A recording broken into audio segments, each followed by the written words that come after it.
Hey, kia ora, Helen Brahms here coming to you live. Kia ora, Helen Brahms coming to you live from, where am I? Lacona in Washington. That's where, it's amazing what a day off gives you. It's been an awesome day today. We started off with rain for most of the day, probably the first half of the day. I think it was gone by lunchtime. It's been an awesome, so we started off with rain, which was awesome because everybody knows how much I love rain. And so I got a lot of work done this morning. Had a very productive day.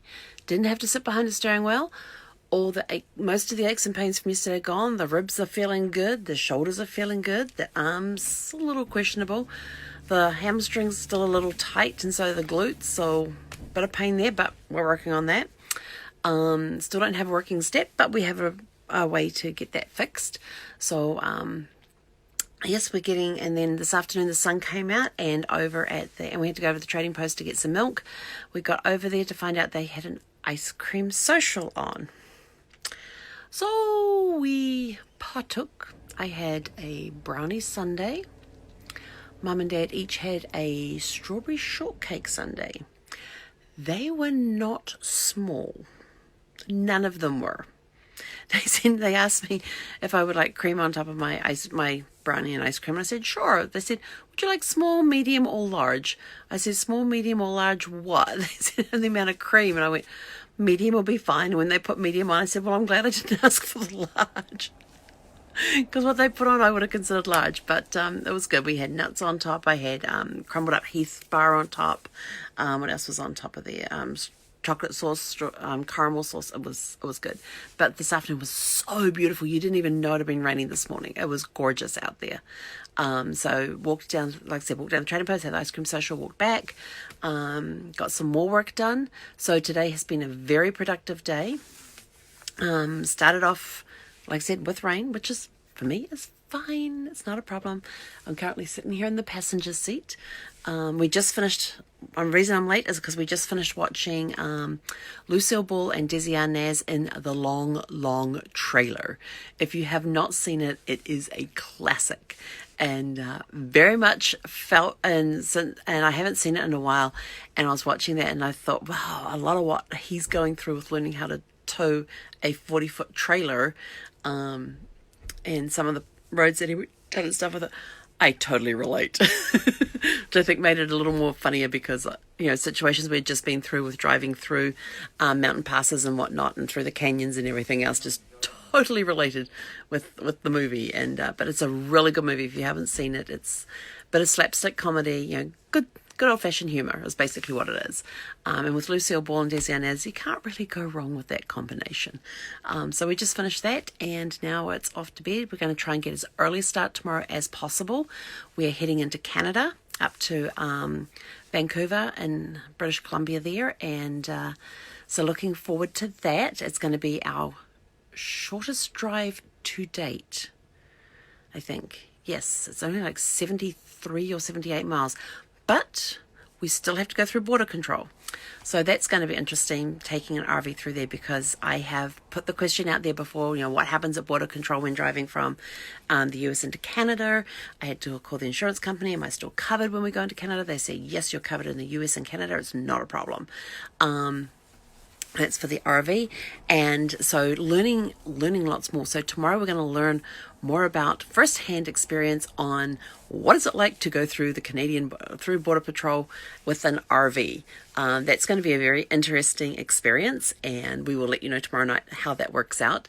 I have heard all sorts of stories about how you get pulled over. They inspect the inside and outside of the RV, and basically it's just declare any food items you have, any drink items you have, and everything else. And I discovered I still have sitting in the cupboard in the bedroom, all wrapped up in everything, the bottle of bourbon that Brad bought for Darmic when Darmic was born, and is to be given to him on his 21st birthday. And I do have the note, found the note that Brad wrote to go with the bottle on his computer after he passed. So I found that note, so I have that tucked. I have the note saved on the computer so I can print it onto a card as he wrote it. and I'll put the card with the bottle and it'll go for safe storage. So we do have to declare that tomorrow. Thankfully, it is under the limit of the size that they allow in. So it's only 750 mils and they allow in a 1.1 litre, I think it is. It's at least over a litre, but we're under that. So we'll declare it. And I have that turns out the receipt is sitting in the bag of when we purchased it. So I can say, look, my husband bought this after our first grandson was born. It's to be given to him on his 21st birthday. Here's the receipt. So anyway, we'll let you know how that goes tomorrow. We've made sure we've got rid of all the perishable foods like avocados, salads, apples, eggs. Oh no, we still have one apple left. Oh, that's for my smoothie tomorrow morning. So they said, we've got to watch the fresh fruit and all that sort of stuff. So we'll see how it goes. It's going to be a very interesting journey tomorrow. So we will let you know. If you have any experience with crossing through the Canadian border with an RV, drop it in the comments below. I would love to know what your experiences are and give us some idea what to expect. So what time will we actually hit the road? I don't know. Just as early as possible. So it depends when we wake up, have breakfast and get ready. And we're basically kind of ready to go. There's not much. I think all we've got to do is unhook the power in the water outside. We put the awning out a little bit this morning to give us some shelter. And my license plates. Remember I told you the other day about my license plate issue when I was running on still on the temporary plates and everything? Well, I pulled out all the paperwork today to make sure that I had it handy for when we go across the border tomorrow because they're bound to notice that the temporary plates are expired. And I was looking at the number and I thought, that looks familiar. And then I remembered that one of the places the temporary plate had ripped away and was like flapping and the old plate was behind it. And so we got some glue dots and basically glued the temporary plate back in place. And but as I was looking at the thing, I thought, hang on, isn't that the plate that's behind my temporary plate? So we went out there, had a look. Sure enough, it was. So we took the temporary plates off, slammed the registration sticker on there. So we are now completely legal. Well, we were legal before, but now we really are legal with the plates on there. So don't have to worry about the plates not arriving in the mail anymore because they were already on the RV. Go figure. They just registered the old plates that we had. Wish they had told us that before because that would have saved me a lot of worry about where are my plates. The correct registration plates are on the vehicle. The temporary ones have been removed. The registration stickers in. All the title paperwork is ready. So we are about as ready as we can be to cross the border tomorrow. So tomorrow we will come live to you from Vancouver and let you know how it went crossing the border. But if you've had experiences crossing the border in an RV from the US into Canada, I would love to know how your experience was. But apart from that, we will catch you guys tomorrow. Have an awesome evening. Go watch the Long Long trailer with Desi Arnaz and Lucio Ball. It is a blast and kind of a little real with what we've been through, some of the drives we've had. So tomorrow's the shortest driving distance.